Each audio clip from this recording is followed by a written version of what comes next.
So it sounds pretty simple and straightforward, but really for the person that's your client, these are big steps. Huge. Huge. And I've often kind of seen prolonged, exposure therapy almost looked upon as a temperature scale where 10 is like the most flooding kind of experience that you can have. And one's kind of like just waking up out of sleep. When if you could put your work on that scale as you're doing this graduated return to work through prolonged exposure, where would you kind of like to see that thermometer be in terms of that hierarchy of stress? So with each step they're going into, you want it to trigger maybe like a 40, 50-ish, like mid-range response, right? Because because you want to activate the stress response. Because if it's too low, there's no point in doing it, right? Mhm. So There's no progression. yeah. Yeah. So you want to trigger that response around the mid-range, but you don't want it to be overwhelming. If it's a 90, they're probably going to be too amped up to be able to get through the exposure or focus, for example. So you want each step to maybe be 40 to 60-ish, Okay. and then keep repeating that same step until the anxiety comes down by, like, let's say around half, right? And through that, you kind of gain some self mastery over the coping of that stressor. Is that kind of how it works? Yeah. Yeah. And then so after that step, then you go into the next step. And, if you worked with the client to, kind of generate their hierarchy, and then that next step will bring up like the mid-range point, and then you keep working through that step until the anxiety comes down. And, so Deputy Chief Martin, the hierarchy he's seen, it scares people because I have like all these steps on there, but not all those steps are needed, and not all those steps are going to take a long time, Right. right? So initially, certain steps may take a long time, but then once they start moving through it, you start to see they're less apprehensive going into it because they know how it works. They know that they can get through it. It still causes a reaction, but they're not beating themselves up for it now. Now they know, okay, this sucks while I'm doing it, but I can get through it. And you can see the confidence build, and you can see them progressing a little more rapidly, as they move along. Yeah. As you speak, what I'm really kind of thankful for through this process is gaining a self awareness of what your triggers are. Because I've noticed in my years in the fire service how a lot of these triggers that I experience are kind of autonomic and almost part of my physiology reflexively. So, for instance, like before the tones go off in my fire halls, there's a printer, an HP printer that activates for a rip and run, basically information of a call. And so you can imagine if I'm in a Thai restaurant one time, I know they printed off their invoice and that sound activated it and took me right back into the fire hall setting. And so these kind of subtle nuances of triggers really, really do impact your life. And in fact, you mentioned the uniform. For me, when I'm putting on my shirt, I notice that after a stressful day, like my type of sweat changes in smell and odor. And that can be very triggering because sometimes, to be honest with you, my washing machine can't get that smell out. And so now this very subtle, smell as I put my uniform on can reflexively make my stomach kind of tight. And I have to really think through and with intention on how I'm gonna, take a deep breath and try and activate some down regulation skills. These are subtle things that I think I've learned from people like yourself because I'm kind of in the world, but for most of our frontline public safety across Canada, this might be something where you just are triggered on a very deep level, but not aware of it at a kind of higher level consciousness. Yeah. I mean, so many people would say, oh, I had this panic attack. It just came out of nowhere. Mm-hmm. Well, that can happen, but often there's something very subtle triggering it. But you're right, because why would you ever think that smell would instantly bring back work? It doesn't seem to have anything to do with work if you just quickly think about it. So when you delve into, say, a panic attack with a client of yours, are you able to peel those layers back quite easily and find what the sources were leading up to that attack, or is it still mystifying for you as a therapist and client? After you've talked about it one or two sessions. I really kind of play detective with them, right? So it's, if they say, oh, yesterday I was just sitting there doing nothing and I had this panic attack out of nowhere, and I have them walk me through the day. So, the night before, how was your sleep? What'd you do? Oh, did you have a nightmare? So you didn't get enough sleep. You're kind of jumpy when you woke up. Okay. And then what did you do then? Right. And then what did you do then? And what was going through your mind when you did that? I really kind of break down the day. And Hmm. almost always you're going to find some trigger. And the trigger just might be them thinking about work or thinking about, the accident. Um, but often, you kind of break it down. It's like, oh, CP24 was on. There was news about a shooting. Could that have reminded you of something? Or, a certain smell, when you were walking down the street. So, when I really have them kind of walk through step by step what that, the hours leading up to it, often they can see for themselves. They get that insight that, okay, there's a lot more going on in here that I'm not noticing. Okay, good to know. So kind of the hypervigilance narrows your self-awareness of subtle cues throughout the day. Is that kind of a trend that you've seen with these kind of panic episodes?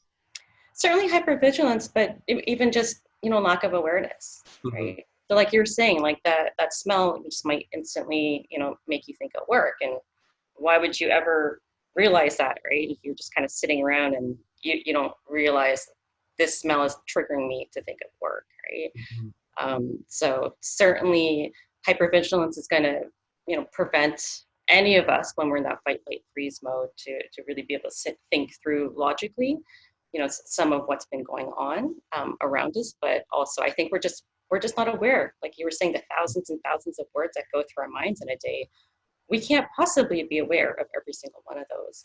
Yeah. Uh, so it's just not being aware. So it's just, kind of bringing some recognition and some insight to the client so then they can start to, kind of pick up on them much faster. When you talk about prolonged exposure, sometimes in the more in vivo stage of that, you mentioned things like riding in an ambulance or a fire truck or visiting, say, a fire hall.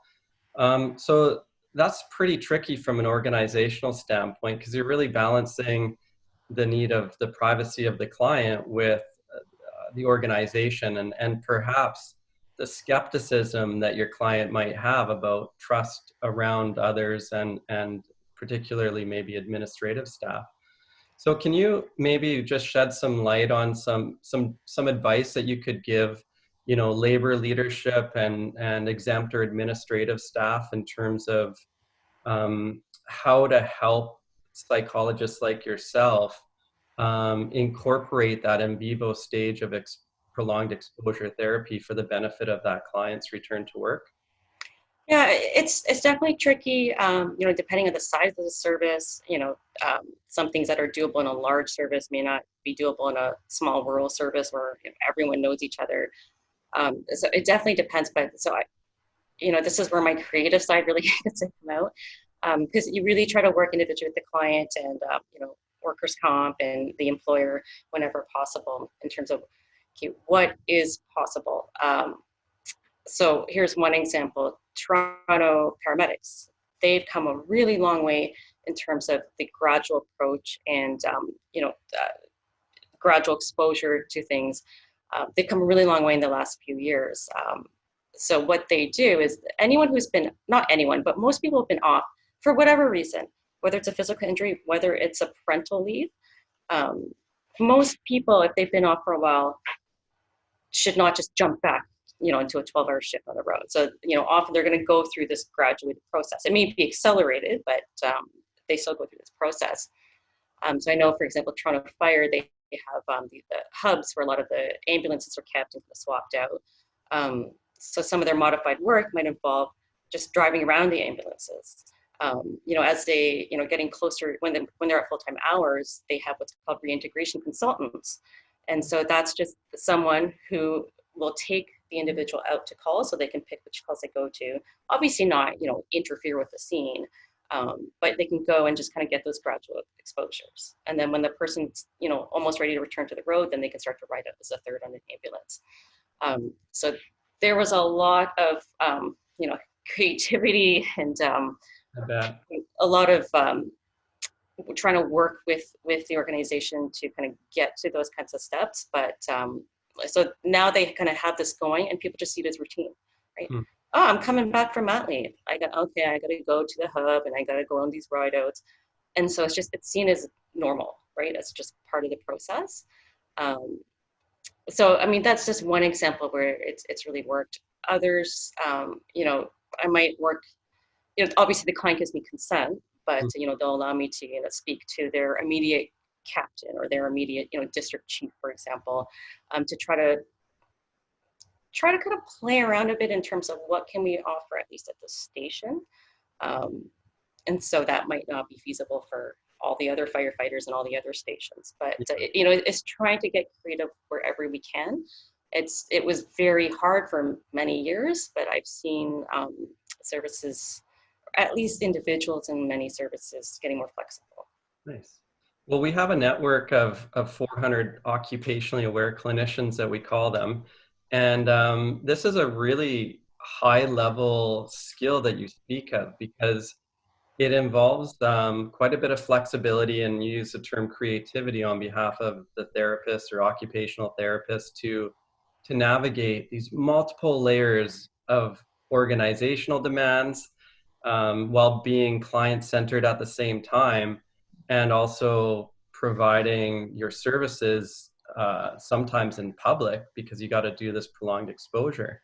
Mhm. So there's a lot of layers to complexity with prolonged exposure. I'm just kind of curious what kind of advice you could give clinicians who may just be delving into this world and maybe just got some certification in this area. Um, you mentioned it took years to kind of sort out. Is there anything that might fast track those clinicians from what you've learned? Well, certainly. So prolonged exposure, not everyone's a huge fan for various reasons, but at least for this in vivo exposure part, I think in terms of gradual return to work, I think it's an essential part of the process. So for clinicians who might be interested in that, so Edna Foa is the author of Prolonged Exposure. So going through her manuals, how she kind of lays things out. If you can go to any workshops for prolonged exposure, just in terms of being able to identify what should go in a hierarchy, and in what order, and when you're at an exposure, what are the kinds of things you should do or shouldn't do to help a client work through the each exposure. So I would certainly get some training in prolonged exposure. I mean, even if you don't want to use in the rest of your other therapy, but I mean that's fine, it's up to you. But in terms of this gradual return to work piece, I think it's really important. And I mean, and with anything, if you're not familiar with the area, consult or seek some kind of clinical supervision. I mean, for example, I really have little experience with eating disorders, right? And if someone wants to see me and for some reason I can't refer them elsewhere, I'm going to seek out a colleague with eating disorder experience who can kind of supervise, or I can consult with as we move along. So I was really lucky at CAMH because we had a team. It was very much a team approach. So, we could always kind of learn from and collaborate with each other. So if you're new to this, just kind of seeking out someone who has experience with this, and maybe just consult with them, at least for a few cases, until you start to feel really comfortable with it. Now, you also mentioned organizational leaders may have changed their approach a little bit with this too. Are you finding that within the fire associations in general, and employers, that they're more open to the creativity that someone like yourself brings to a return to work case? Depends on the leader, but I find certainly that I mean, this is just anecdotal, right, from my point of view in Ontario, but I've certainly seen more and more people being more open, trying to be more flexible. And you see some leaders who are maybe a bit more old school, but at least they're recognizing what they don't know and what they don't have expertise with. So they may still be kind of skeptical, be kind of thinking about, okay, how much is this going to cost? But at least they're being a little more open and reaching out in terms of, okay, what are some things that might help? Mm-hmm. So I do see a movement, and I mean, to be blunt, if you don't even want to talk about obviously the humanity aspect, this is how I'll talk to leaders and administration sometimes. Like, do you want to save money long term? Right? Because we can get almost anyone back to work in the short term, but do you want them to stay? Hmm. Or do you want them to, if, do you want to pay for them to be off for the rest of their life and maybe, have to pay to retrain them and pay for other therapy? Or would you rather pay a little bit more now and get Save them a lot healthy? down the road. Yeah. Yeah, absolutely. And I love how you're so blunt with how you say that, but yet it's also just kind of common sense, and it's the right thing to do. So I would like to think that most leaders across Canada in public safety would really look past the dollars and realize that not only is this an evidence-based practice, but it's good for the well-being of the workforce. Because as you probably know, if someone has a negative experience with administrative staff or the union, that experience tends to spread like wildfire within the organization. And so we have to really work to get this right with these, somewhat at risk demographics of our workplace so that they can go on and live a happy, healthy career and hopefully post retirement as well.